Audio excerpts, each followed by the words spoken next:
اعوذ باللہ من الشیطان الرجیم بسم اللہ الرحمن الرحیم۔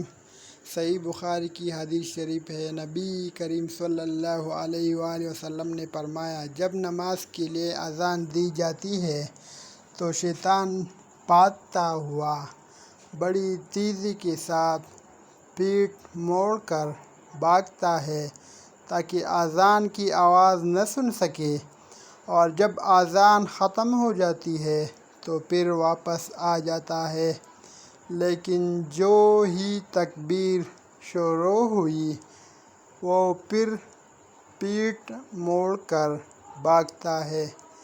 جب تکبیر بھی ختم ہو جاتی ہے تو شیطان دوبارہ آ جاتا ہے اور نمازی کے دل میں وسوسے ڈالتا ہے، کہتا ہے کہ فلاں بات یاد کر۔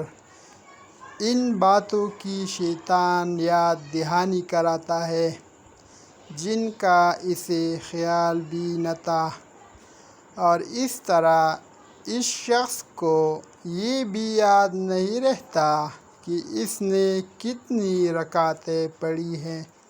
اگر آپ کو یہ ویڈیو اچھی لگی ہو تو مزید اس طرح کی ویڈیوز دیکھنے کے لیے چینل کو سبسکرائب کریں۔ شکریہ۔